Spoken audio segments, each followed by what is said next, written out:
اللهم صل على سيدنا محمد. احنا النهارده هنعمل مع بعض البيتي فور. هنعمل نوع من انواع البيتي فور اللي هو الكلاسيك، يعني ما فيهوش حشوات كتير، ما فيهوش مكسرات كتير. هتعمليه بابسط طريقه والشكل زي ما انتم شايفين كده. يعني لما حد هيجي ياكل منه مش هيتخيل ان انت عاملاه في البيت. تقعدي تزوقي كده فيه على رواقه وتطلعي احلى ما عندك. حطوا لايك للفيديو وشاركوه مع اصحابكم، ويلا بينا نبدأ على طول بالوصفة. معايا 750 جرام من الزبدة تكون طرية بدرجة حرارة المطبخ. معايا كمان 3 صفار بيض وبيضاية كاملة. ومعايا 200 جرام من السكر البودرة وفانيليا. هي دي المكونات اللي احنا هنستخدمها النهاردة. عملت ايه؟ حطيت 700 جرام من الزبدة وشلت ال50 جرام التانيين. هحط بدلهم سمنة بلدي حلوب، اللي هي السمنة البلدي البقري. الحلوب بتخليلك طعم البيتي فور في حتة تانية خالص، كأنك مشترياه من بره بالظبط. بيدينا طعم السمنة البلدي. تمام. بعد كده هنضيف عليهم السكر تعيريه عادي جدا وتطحنيه عندك في المطحنه بتاعه السكر، تنعميه ونحطها على الزبده. هنعمل ايه؟ هنشغلهم في العجان بضرب متواصل لحد ما يوصل معانا القوام يبقى كريمي، يبقى شبه الكريم شانتيه بالظبط. كل لما تضربي فيه هيبقى معاكي النتيجه مظبوطه 100%. هنعمل ايه؟ هنبتدي ان احنا ننزل الجوانب طول ما احنا شغالين، كل دقيقه دقيقتين من الخفق هنبتدي ان احنا ننزل الجناب كلها علشان المكونات كلها تختلط مع بعضها. بعد كده هننزل ببضايه، كل ما بضايه تختفي وننزل معاهم الفانيليا. نبتدي ان احنا ننزل البيض لحد ما نخلص الكميه كلها زي ما انتوا شايفين كده، ويوصل معايا للقوام ده نفس قوام كريمه الزبده او كريمه الشانتيه. بصوا الشكل عامل ازاي، في منتهى الجمال. خلي العجينه توصل معاكي بالشكل ده علشان تطلعي احلى بيتي فور. لو ما عندكيش اشتغلي بمضرب كهرباء عادي جدا، ما عندكيش اشتغلي بالمضرب اليدوي. بعد كده هنضيف عليهم كيلو من الدقيق، ومش هنضيف عليهم اي حاجة تاني خالص. البيتي فور ولا بيتحط له بيكنج باودر، ولا بيتحط له كربوناتو، ولا بيتحط له اي مادة رافعة خالص. حطيناهم في العجين ويا دوبك لفه والتانيه هنلاقيهم اتجمعوا معانا والعجينه طريه جدا جدا. هنبتدي ان احنا نحطها في طبق خارجي ونمسكها في ايدينا بتلزق حاجه بسيطه وفي نفس الوقت بس مش ناعمه قوي قوي اللي هي تبقى ملزقه في ايدينا جامد. هنعمل ايه؟ هنستخدم التيب اللي هو 7 اف تي بتاع الروزيتا بتاعه البيتي فور. انا هعمل الاشكال كلها، كميه البيتي فور هعملها كلها بالتيب اللي انتوا شايفينه ده. استخدمي بقى كيس قماش اللي هو بتاع البيتي فور وبتاع بلح الشام، وهتستخدمي التيب اللي انا بقولك عليه ده. صينيه ما تكونش مدهونه اي حاجه خالص، ويفضل تكون سيجون المونيا او صواني المونيا اللي موجود عندك اعمليه. هتخلصي الروزيتات كلها بالشكل ده، ندخله على درجه حراره 170 لمدة 12 دقيقة أو 10 دقايق حسب درجة حرارة الفرن بتاعتك. وهتطلعيه هيبقى معاكي رائع، هيخرج معاكي من الصاج بكل سهولة. أهم حاجة تطلعيه من الصاج تسيبيه زي ما هو، يعني تطلعي الصاج من الفرن تسيبيه زي ما هو، ولما يبرد خالص تبتدي ان انتي تطلعيه من الصينية. بصوا رائع رائع رائع. لو عايزينه ناعم بيدوب هتحطوا 3 صفار بيض على كيلو الدقيق. عايزينه نص نص هتحطي 2 صفار بيض مع بيضايه كامله.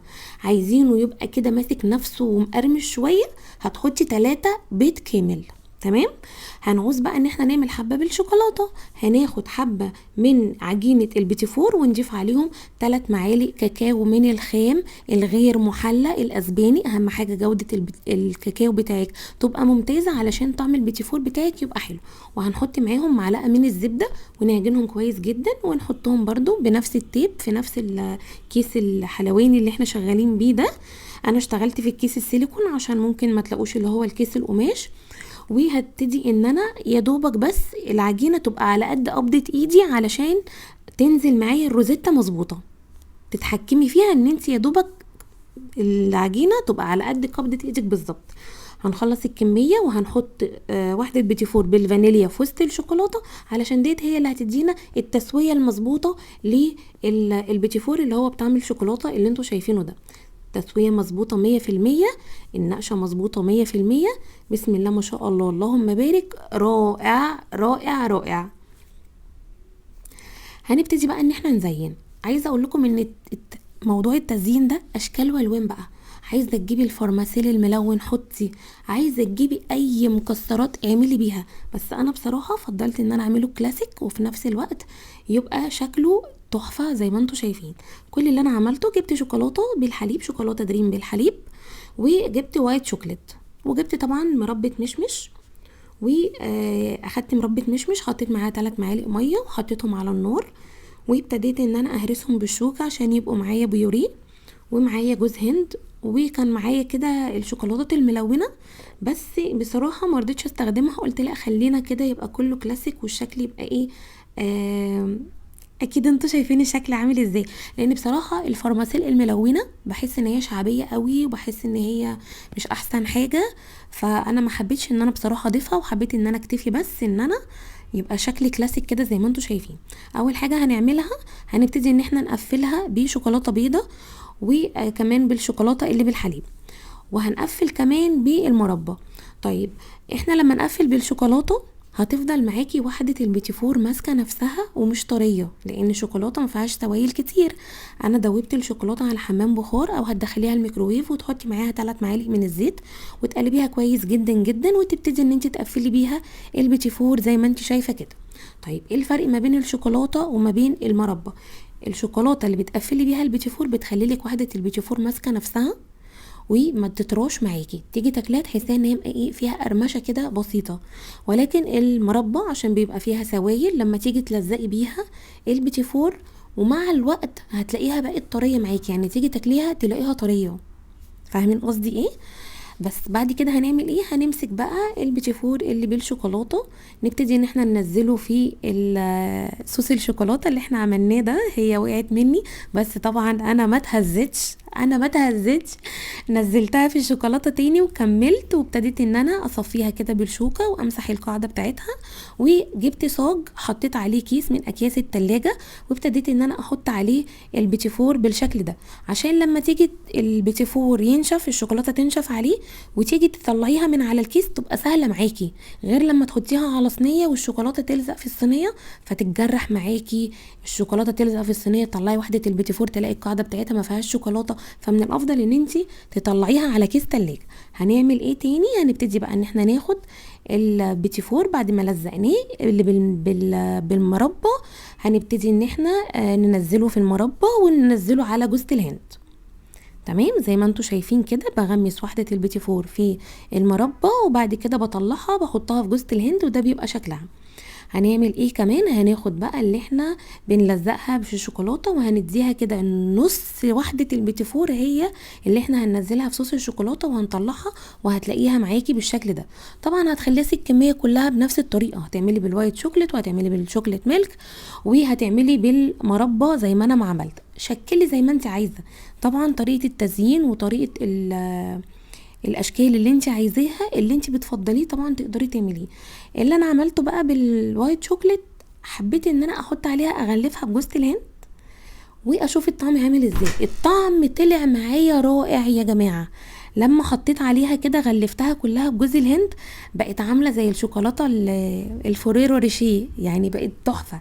فبتمنى ان انتوا تجربوها. ميكس الشوكولاته الوايت شوكليت مع جوز الهند اداني طعم حلو قوي، وكمان لما تضيفوها مع الشوكليت ميلك بجد رهيبه رهيبه.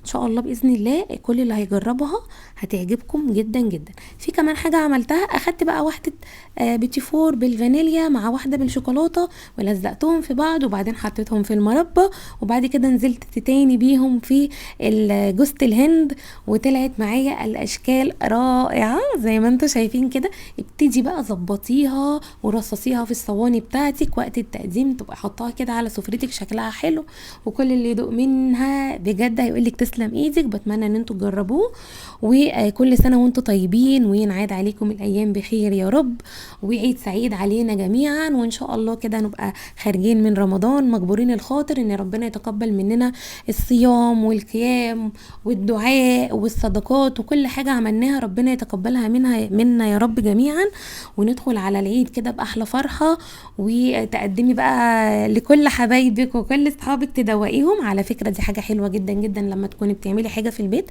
وتدوقي بقى منها اخواتك، حبايبك، قرايبك، صحابك، جيرانك. بجد فرحة ما بعدها فرحة. ربنا يديمها علينا يا رب كده، كل سنة ندوق كل حبايبنا من الحاجات الحلوة اللي احنا بنعملها. ايه رأيكم بقى في الرصة الأخيرة اللي انا عملتها دي؟ خطيرة خطيرة خطيرة. انا بقى يا جماعه اللي عامله الحاجات دي في البيت عشان ما حدش يقول لي انت مشترياها من بره. يعني بصوا، حاجه فاخر من الاخر. بتمنى الفيديو بتاعي النهارده يكون عجبكم، واتمنى ان هو ينول رضاكم، واتمنى ان انتوا تشجعوني باللايك وبالشير، وكمان لو مش متابعيني تتابعوني. و هقول لكم ايه تاني؟ بس وبكده نكون خلصنا النهارده البيتي فور، واشوفكم تاني بقى بفيديو جديد، وباي باي. اسيبكم بقى مع بقيه رصة البيتي فور.